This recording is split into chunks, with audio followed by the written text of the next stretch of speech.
देखिए ट्रांसपोर्टेशन का प्रॉब्लम ये मोदी मेथड नहीं है, जिसे मॉडिफिकेशन मेथड कहा जाता है, लेकिन ये इस मेथड से लिख करके नहीं आता है। वो आपसे कहेंगे solve the transportation problem. Solve का मतलब ये होता है कि आपको उसमें अभी तक आप क्या निकालते थे, इनिशियल बेसिक फेजिबल सोल्यूशन, ये निकालते थे ना। अभी क्या होगा, इनिशियल बेसिक फेजिबल सोल्यूशन के बाद ऑप्टिमल टेस्ट करना पड़ेगा। ये टेस्टिंग करनी पड़ेगी कि भाई आप जो कर रहे हो, जहाँ से खरीद रहे हो वो सही है कि कुछ और चेंज हो सकता है। ठीक है, तो हम एक क्वेश्चन उठाते हैं। अब प्रॉब्लम ये है कि भाई आपने कहा सॉल्व द ट्रांसपोर्टेशन, पहले क्वेश्चन लिख लें फिर बात करें। ठीक है, देखो बहुत सारी टेबल बनानी होंगी यहाँ पर, इसलिए मैं आप करते जाइएगा, हम रब करते जाएंगे। ठीक है, आएगा सॉल्व द ट्रांसपोर्टेशन प्रॉब्लम।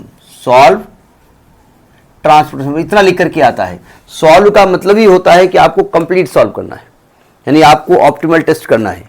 अगर इनिशियल बेसिक फेजिबल सोल्यूशन लिख के आएगा तब आप वहां तक पहुंचेंगे जहां तक इससे पहले हमने बताया। ठीक है, तो देखो ध्यान से, यहां से आ रहा ना आपके कैमरे में, देखिए ये है D1, टेबल छोटी बनाएंगे, बहुत सारी चीज़ बनानी है। D2, D3, D4,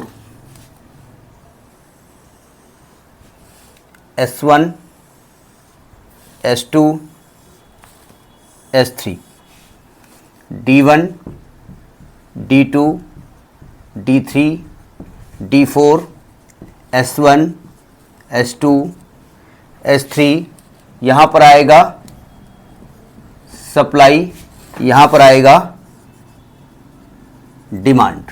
ठीक है, कॉस्ट लिख देते हैं 2, 2, 2, 1, 10, 8, 5, 4, 7, 6, 6, 8, सप्लाई है 3, 7, 5, आवाज़ आ रही है साफ क्लियर। डिमांड है 4, 3, 4, 4 और टोटल है 15, यानी कि हमारी बैलेंस्ड ट्रांसपोर्टेशन प्रॉब्लम है। पहला स्टेप तो यही आपको करना होता है कि टोटल सप्लाई कितनी है, टोटल सप्लाई। तो आप कहेंगे टोटल सप्लाई 15 की है और टोटल डिमांड भी 15 की, is equal to total demand.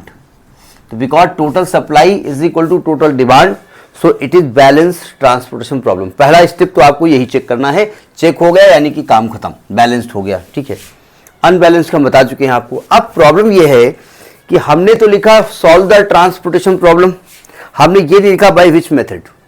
तो देखिए, अगर आप नॉर्थ वेस्ट कॉर्नर रूल लगाते हैं, ठीक है, तो उसमें तो आपने क्या किया कि आप एक दुकान में एक किनारे से मार्केट में घुसे और जो दुकान पड़ती जा रही वहां से खरीदते जा रहे हो, और आगे चल के पता चला कि भी ये तो महंगा खरीदा है, आगे सस्ता भी है, तो वो वाला रूल तो गड़बड़ है। ठीक है, दूसरा कौन सा मेथड था, लोएस्ट कॉस्ट एंट्री मेथड, वो बेहतर था, लेकिन सबसे बेहतर है वॉगल्स अप्रोक्सीमेशन मेथड, सॉरी क्या बोल रहा हूं, हाँ वॉगल्स अप्रोक्सीमेशन या पेनाल्टी मेथड। तो आप इन्हें पेनाल्टी मेथड से सॉल्व करेंगे। ठीक है, अब आप कहेंगे ना करें तो ना करो। अगर आप लोएस्ट कॉस्ट एंट्री से करते हो तो आपको बहुत, जब आप इसको ऑप्टिमल टेस्ट करोगे ना तो टेस्टिंग में बहुत दिक्कत आएगी। मतलब आपको कई जगह ऐसा लगेगा नहीं यहां से खरीदते ज्यादा था, ये गड़बड़ कर दिया हमने। ठीक है, तो वहां बहुत ज्यादा उसको ऑप्टिमल करना पड़ता है, चेक करना पड़ता है। अब देखो ध्यान से, पहली टेबल में बनाने जा रहा हूं, ये फर्स्ट टेबल है। क्या करते हैं इसमें, पेनाल्टी निकालते हैं और कॉलम में भी पेनाल्टी निकालते हैं। पेनाल्टी का तरीका हमने क्या बताया था, दो लोवेस्ट का डिफरेंस करते हैं। लोवेस्ट 1 है, फिर दूसरा 2 है, तो इसका डिफरेंस 1 हो गया। लोवेस्ट 5 है, उससे 4 है, उससे ज़्यादा 5 है, डिफरेंस 1 हो गया। लोवेस्ट 6 है, उससे ज़्यादा 7 है, इसका 1 हो गया। लोवेस्ट 2 है और 5 7 है, 5 हो गया। यहाँ पर लोवेस्ट 6 है और 2 है, 4 हो गया डिफरेंस। इसमें 5 और 2 का डिफरेंस 3 हो गया, इसमें 4 और 1 का डिफरेंस 3 हो गया। ठीक है, अब क्या करते हैं, जो मैक्सिमम पेनाल्टी होती है उसमें एंट्री करते हैं। इस वाली पेनाल्टी में एंट्री कर दिया, यानी इस कॉलम में अंदर चले गए। इस कॉलम में आपको सबसे ज़्यादा कौन मिला, मैक्सिमम में 2 मिला, सॉरी मिनिमम कॉस्ट 2 मिली। 2 को आप भरिए। अब 2 को भरने में सप्लाई कितने की है, 3, डिमांड कितने की है, 4, तो इसमें अपनी हम सप्लाई पूरी कर लेते हैं 3। काम इस वाले रो का खत्म हो गया। ठीक, समझ में आ गई बात। ठीक है, तो हम इस रो को खत्म करेंगे, लेकिन फिलहाल इस डायग्राम को हम खत्म नहीं करेंगे क्योंकि हम बार बार इसी में भरेंगे, ठीक है, क्योंकि हमारा फाइनल टेबल जब बनाएंगे तो फिर हमको बनानी पड़ेगी, तो हम इसको छेड़ नहीं रहे। सेकेंड टेबल देखिए, सेकेंड टेबल, सेकेंड में क्या करना पड़ेगा, आपको S1 को गायब कर देना है। तो ये हो जाएगा आपका S2, ये हो जाएगा आपका S3, ये हो जाएगा आपका D1, ये हो जाएगा D2, ये हो जाएगा D3, ये हो जाएगा D4, ये हो गया D1, ये हो गया D2, ये हो गया D3, ये हो गया D4, ये हो गया S2, ये हो गया S3, ये हो गया सप्लाई, ये हो गया डिमांड। S2 की कीमत कितनी है, 10 है, 8 है, 5 है, 4 है, 7, 6, 6, 8। अब देखो डिमांड क्या होगी, ये वाली रो तो हट गई, सप्लाई 7 और 5, ये 7 है, ये 5 है, सप्लाई हो गई। डिमांड देखो जरा, डिमांड यहाँ 4 की थी जिसमें 3 आप फुलफिल कर लिए हैं, तो 1 की डिमांड है, 3 है, 4 है, 4 है, 4 4 8, 1 9 3 12 और 7 5 12, यानी कि ये 12 है। ये लिखना नहीं है, लेकिन एक बार क्रॉस चेक हो जाता है कि कहीं गलती तो नहीं हो रही, भूल से लिख गए हूं। अब फिर पेनल्टी निकालिए, पेनल्टी, यहां भी पेनल्टी निकालिए। देखो यहां पर पेनल्टी में क्या होगा, ये तो यही आने वाली हमको लगता है जो पहले वाली आई थी। 4 और 5 का डिफरेंस 1, इसमें मिनिमम 7 और 6 और 7 का डिफरेंस 1, इसमें 2 ही है, मजबूरी है, 3 आएगा डिफरेंस, 8 और 6 का डिफरेंस 2 आएगा, 5 और 6 का 1 आएगा और 8 और 4 का 4 आएगा। इसमें मैक्सिमम पेनल्टी कौन है, 4, तो 4 को एंट्री कर देते हैं, ठीक है। अंदर घुस गए, मिनिमम कास्ट 4 की आ गई, 4 में सप्लाई 4 की है और डिमांड 7 की है, तो हम अपनी सप्लाई डिमांड पूरी कर लेते हैं, उल्टा बोल गए शायद, सप्लाई 7 की है, डिमांड 4 की है।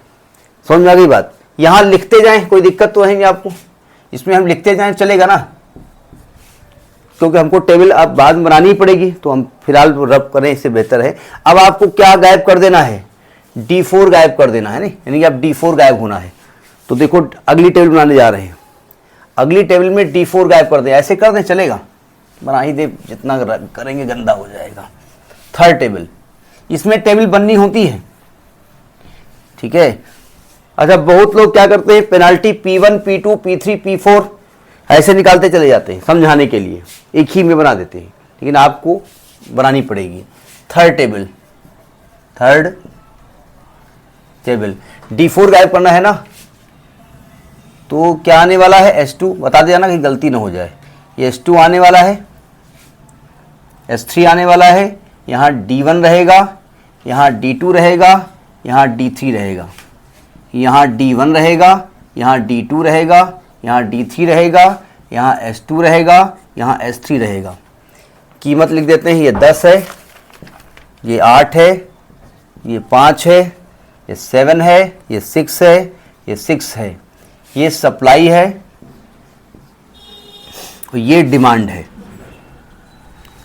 सप्लाई देखिए जरा, यहां सप्लाई कितनी की होगी, 3 की हो जाएगी ना, बस 7 की सप्लाई है, 4 आपने फुलफिल कर लिया है अपनी रिक्वायरमेंट, और यहाँ 5 की है, तो 7 5 3 8 हो गया।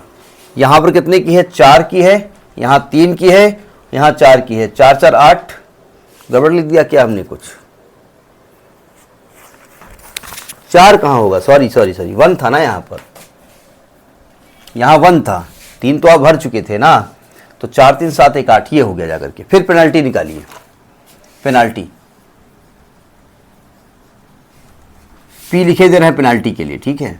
अब देखो यहाँ पर देखिए 5 और उससे बड़ा 8, 3 आया डिफरेंस, 6 और 7 1 आया डिफरेंस, यहाँ पर 10 और 7 3 आया डिफरेंस, 8 और 6 2 आया डिफरेंस, ये 1 आया difference.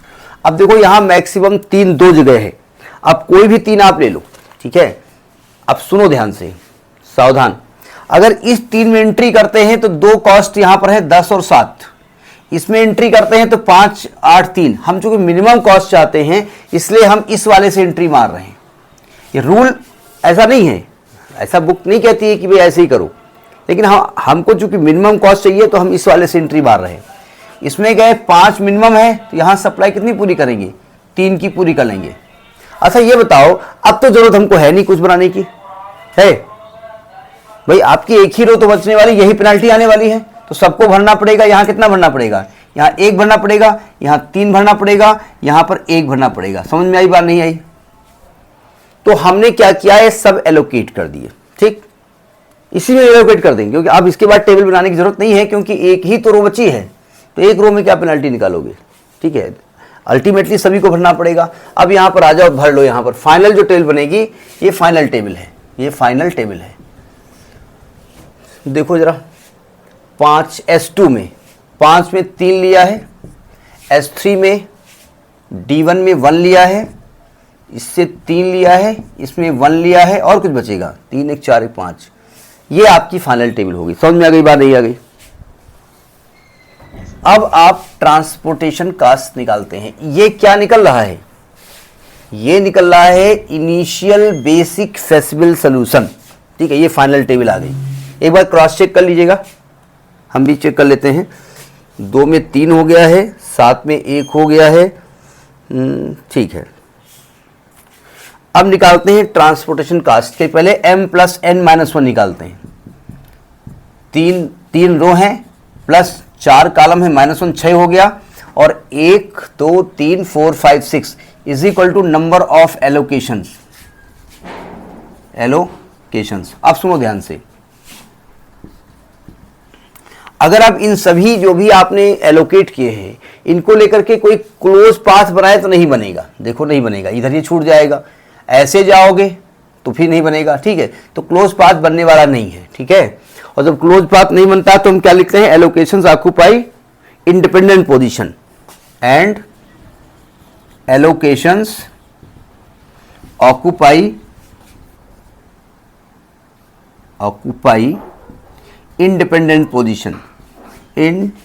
independent positions. So transportation problem is non-degenerate. यहां तक तो आप पहुंच गए थे, और ट्रांसपोर्टेशन कॉस्ट निकाल लेते हैं। तो कितना होगा, 2 × 3 होगा, प्लस 5 × 3 होगा, प्लस 4 × 4 होगा, प्लस 7 × 1 होगा, प्लस 6 × 3 होगा, प्लस 6 × 1 होगा। तो 5 3 दूनी 6 प्लस 5 3 15, 4 चौक 16, 7 एकम 7, 6 त्रुक 18, 6 एकम 6। कुल जब ऐड किया तो ये वैल्यू जो आई है वो आई है 68। यहां तक बात समझ में आ गई? यहां तक आप करते क्या थे, इनिशियल बेसिक फेसिबल सॉल्यूशन, ठीक है। अब जरा समझने की कोशिश करो। अब आप एक टेबल बनाओ जिसमें आप केवल एलोकेट करेंगे, ठीक है। देखो ध्यान से, सावधान। ऑप्टिमल सॉल्यूशन जो है, ऑप्टिमाइजेशन है, उसी को मोदी मेथड कहते हैं। मतलब किसी भी ट्रांसपोर्टेशन प्रॉब्लम का ऑप्टिमल चेक करना, ऑप्टिमाइजेशन चेक करना, वो मोदी मेथड, मॉडिफिकेशन मेथड कहलाता है, ठीक है। तो देखो ऑप्टिमल टेस्ट का मतलब होता है जहां से खरीदा है आपने ना, हो सकता है कोई ऐसी दुकान हो जिसमें आपको खरीदना भूल गए, वहां से खरीदना चाहिए, ज्यादा बेहतर रहता। भाई आपसे घर में कहा जाता है कि भाई आपने खरीदा तो ठीक, अगर फला वहां से ले आते तो 68 की बजाय 66 हो जाता, 2 रुपए बच जाता आपका। तो उसे ऑप्टिमल टेस्ट कहते हैं। जरा देखो क्या क्या किया जाता है ऑप्टिमल टेस्ट में, सावधान, क्योंकि नई चीज है, याद करने वाली चीज है, जरा ध्यान से देखिएगा। टेबल की जरूरत पड़ेगी इसलिए हम ले लेते हैं। ऑप्टिमल टेस्ट,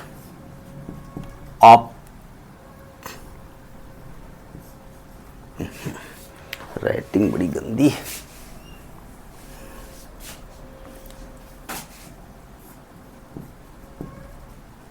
ऑप्टिमल टेस्ट देखो ध्यान से, इसमें करते क्या हैं, हम निकालते हैं वी फाइंड CIJ। क्या निकालते हैं, I indicate for row, J indicate for column. जैसे भाई ये मैट्रिक्स है ना, मैट्रिक्स समझ लो, और मैट्रिक्स में हमेशा पहले क्या लिखा जाता है, रो क्रॉस कॉलम। जब भी ऑर्डर लिखते थे तो रो लिखते थे। तो CIJ जिसका फॉर्मूला होता है UI + VJ for occupied cell,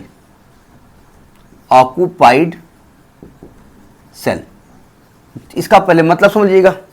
देखिए इसमें सबसे ज्यादा किस रो या किस कॉलम में ज्यादा ऑक्यूपाइड है। देखो ये U1 है, ध्यान सुनिएगा, ये U2 है, रो है, ये U3 है, ये V1 है कॉलम, ये V2 है, ये V3 है, ये V4 है। जरा ध्यान से देखिए, क्या मैं मतलब ये चीज U1 है, ये चीज U2 है, ये चीज U3 है, ये चीज V1 है, ये V2 है, ये V3 है, ये V4 है। पकड़ में आया? इसमें सबसे ज्यादा एलोकेशन किस में है?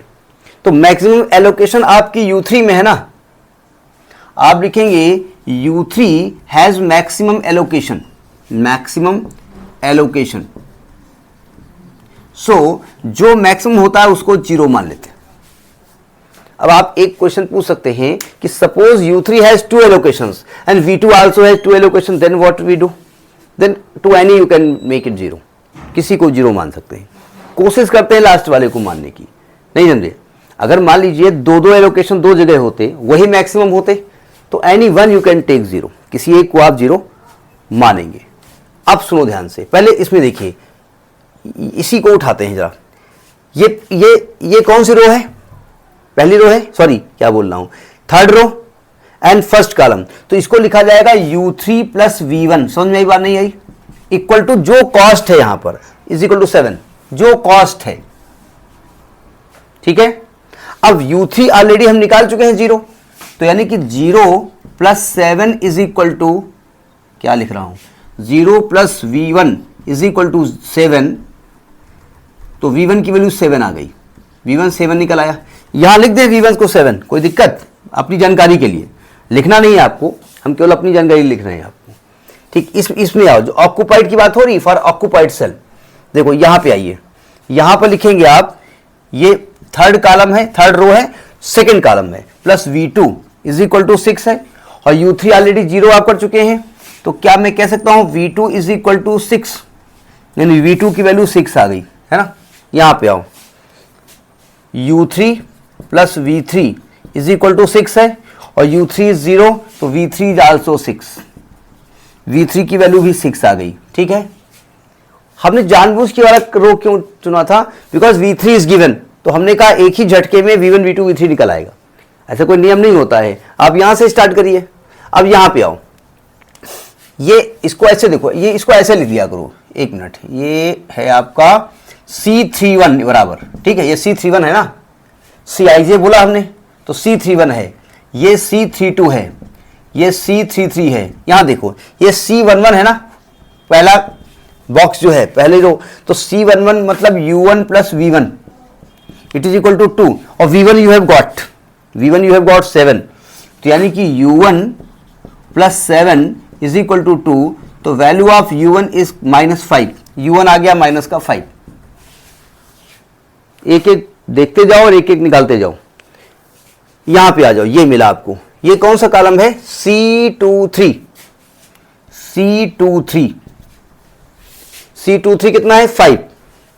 C23 means U2 plus V3 is equal to 5, V3 you have got 6, तो U2 is equal to 5 minus 6, यानी कि -1, U2 आ गया -1, ठीक है। एक और बचा, V4 बचा है, और ये बचा है, और कुछ कॉलम बचा है, ये कॉलम, ये कौन सा कॉलम है? C24 इज इक्वल टू 4, यानी U2 plus V4 is equal to 4, और U2 इज गिवन -1, तो V4 will come 5, V4 will come 5। Have you got all the values? अब देखो क्या करते हैं, नोट कर लिया इसको। अब हम क्या करेंगे, देखो ध्यान से, अब हम निकालेंगे, इसमें अलग से नोट कर लें कहीं पर, U1 U2 नोट कर लें, क्योंकि रब करने जा रहे हैं। U1 इज गिवन माइनस का 5, चेक कर लेना, U2 इज गिवन माइनस का 1, U3 is given 0, V1 is given 7, V2 is given 6, V3 is also 6, V4 is 5। अब देखो ध्यान से, सावधान, अब हम निकालेंगे Cij फॉर इम्प्टी सेल। अब भाई देखिए, अब जो जहां से आपने खरीदा नहीं है ना, उसको चेक करने जा रहे हैं कि क्या उनमें से कोई ऐसी दुकान है, ऐसी जगह है जहां से खरीदने से सस्ता पड़ेगा। लॉजिक पकड़ में आई? मतलब अभी तक जो अनऑक्युपाइड हैं उसमें पहुंचेंगे कि भाई यहां से क्यों नहीं लिया आपने, वो चेक करने के लिए ऑप्टिमल टेस्ट होता है। ऑप्टिमल टेस्ट का मतलब जिन दुकानों से, जिन जगहों से आपने नहीं खरीदा उसको चेक करते हैं कि ठीक जगह खरीदा कि यहां से खरीदना होगा। देखो ध्यान से, अब निकालेंगे CIJ फॉर एम्प्टी सेल। इसको लिखा रहने दे, सुनो, पहले लिखेंगे CIJ for empty cell. Empty cell, ये अब जो भरी है उनको हटाओ। देखो ये वाली भरी हटा दिया हमने, ठीक, इसको क्रॉस लगा दिया, जानबूझ के लगाने से एम्प्टी अलग से हो जाए। ये वाली भरी है हटा दो, ये वाली भरी है हटा दो, यहां भी क्रॉस लगा दो, यहां भी क्रॉस लगा दो। एम्प्टी सेल ले रहे हैं। एम्प्टी सेल का मतलब हम वो वाली सेल चुनना चाहते हैं जहां से खरीदने पर हमको शायद सस्ता पड़ता। ये एम्प्टी सेल हो गया, ठीक। सप्लाई डिमांड हटा दो, अब ये सब रब कर दो। ये लॉजिक समझ में आया क्या हम कर रहे हैं? एम्प्टी सेल हम इसलिए ले रहे हैं कि इस एम्प्टी में से चेक करके बताना है। अभी पकड़ भी आ जाएगा कि अगर इस वाली दुकान से हम खरीदते तो हमारा जो है सस्ता पड़ता कुछ। अब आप कहेंगे चलिए 2 रुपए सस्ता पड़ता, अरे ठीक है, 1 यूनिट आपने खरीदी 2 रुपए, अगर 5 लाख यूनिट खरीदते तो क्या होता? 10 लाख का अंतर आता भाई। ये तो बड़े बड़े बिजनेस फर्म के लिए होता है ना। अब देखो क्या करते हैं, अब निकालते हैं UI plus VJ for empty cell. Empty cell UI plus VJ निकालते हैं।